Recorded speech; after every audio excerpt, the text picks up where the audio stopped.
All right, UFC Vegas 90, a very card for the most part, but some fights that did deliver were bangers, and it was riddled with excitement and controversy. So let's get into it and look at the biggest takeaways I got from it. Starting with the main event, and this was the perfect way to end the card in terms of the fight quality and the matchup that we got. It was perfect between Allen and Curtis, just a back and forth, absolute war and dogfight. But sadly, it also had a lot of controversy on top of it. But looking into the fight, both guys had their moments. It was back and forth. They both landed well. From the grappling side, Allen clearly had the advantage, but at the same time didn't land too much damage, which I think why people were upset is because, look, if you're judging it based on that control time, he's not doing much with it, although he did have some sub attempts, which you got to count for something. He's not putting it on Curtis when he has that control. So certain people aren't counting that as much, but from the judges, we don't know how they're seeing that. And then for Curtis, it seemed like he was landing the bigger and more impactful shots, but it was back and forth throughout the fight, and it's hard to score in those scenarios. But all that being said, going into round 5, for me, it was 2-2, and then it all came down to that last 30 seconds. Curtis getting hurt, and then Allen being able to land that barrage of strikes in those last moments, that to me is what put Allen over the edge. But I could understand Curtis getting the win, but in terms of robbery or terrible result or undeserved win, I don't think that's the case. But of course, that 49-46 scorecard, obviously looks suspect, but for close rounds, if that judge gave Allen the slight edge, it's going to look like it's a big win for him, but it still doesn't mean it's not a close fight. I understand people getting mad about that specific scorecard, but in terms of Allen winning, I don't think it was undeserved. Now, in terms of what's next for Allen, he called out DDP. That's not going to happen. And then he called out Strickland, and I also doubt that as well. Strickland's too high up there. He's not going to want to take that fight. And also, he doesn't really need to take that fight. He could be in a position soon to go back to the title shot. I could see them rebooking the Vettori fight. It makes a lot of sense to me, especially with the harsh words Vettori had to say afterwards. What's really crazy though was Curtis and Allen not getting a bonus for their fight. It delivered on all fronts. That couldn't have been a better main event. Then another fight that had a lot of controversy was Charriere versus Mariscal. Again, another back and forth intense battle between these two guys. For me, round 2 was clearly Charriere's, and then round 3 was Mariscal's, and then round 1 is where I kind of, I'm undecided on, and I think that was the more closer round. And based on the judge's scorecard, they gave round 1 and 3 to Mariscal. So to me, it makes sense that he would win in that way. And I don't think any of these guys' stocks went down from this fight. So although, yes, Charriere lost, but at the end of the day, at this point, you perform and deliver a fight like that, your stock's going up. And for me, I was looking at Mariscal like, yo, he's a dog. He's coming back in that third round after getting dominated in the second. He landed one good strike at the end, but for the most part, he got dominated, right? That third round comes back, really shows that fight. And when you end a fight like that, I can't really be mad at you winning. So props to both guys. And again, I don't think it's a robbery. Then we go to arguably the highlight of the night, Bahamondes versus Giagos. And Bahamondes is a fun guy to watch. The way he fights, the way he moves, his personality. He's a very positive spirit, right? Especially when you can see it after the fight as well.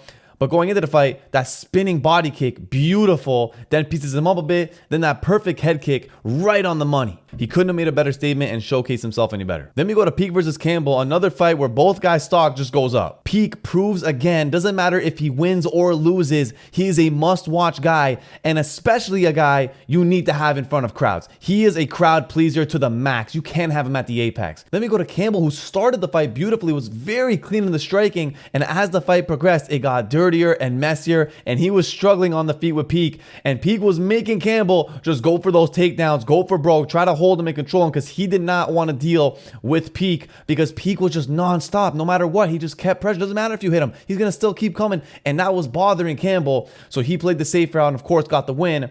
But that's why I say both guys, their stock goes up, because Peak, again, he is pleasant on the eyes when you're watching him fight. He is entertaining to the max. You need him in front of crowds. Then I want to talk about Walter Walker, who, although he's the brother of Johnny Walker, he fights nothing like him. Walter's striking is safe and sound. He doesn't do anything crazy like his brother, and he wants to be on the ground and controlling you for the most part, and that's pretty much what he tried to do. And in that first round, his plan was working. He was dominating, he was controlling. Then we go to the second round, and Brzeski was piecing Walker up, and Walker, when he would try to get the fight back to the ground and control it, he couldn't. And then in that third round, he was getting control, but you could argue Brzeski, even though in less dominant positions, was landing some damaging shots on Walker. And although there was a lot of debate about this, for me, Brzeski landed the more damaging shots, did more damage, and he deserved the win. Then we go to arguably the most clutch performance, which is Argueta versus Matsumoto. Super heavy grappling. Argueta was getting the control, and then when they would get up, he was pressuring Matsumoto constantly, and it was bothering him and really messing up his game.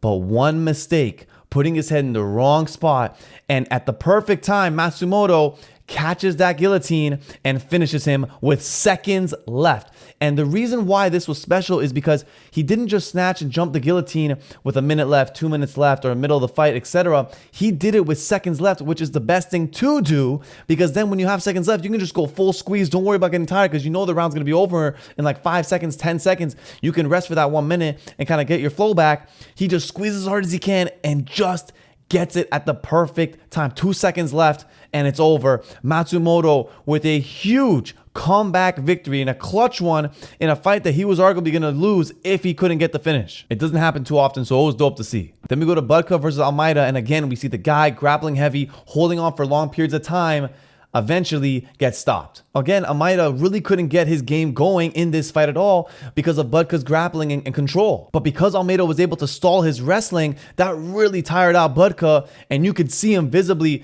get sloppier, get tired. And of course, that led to Almeida having that opportunity to just land punches little by little and then elbows to eventually finish Budka. And it goes to show, if you keep wrestling and holding on and not transitioning and moving, the other guy is going to notice and be like, I can punch you and elbow you in the head like 10 times unanswered. It's a great win for Almeida, but at the same time, you cannot just rely on hoping someone's going to hold on to you for long enough for you to just smash their head in, right? Eventually, someone's going to be able to take you down and transition and put you in really vulnerable positions. But that being said, he's still undefeated, and I'm interested to see who the UFC is going to put up against him. So those are my takeaways for UFC Vegas 90. Let me know what you guys think, and we'll talk in the comments. I'll see you guys later. Peace out.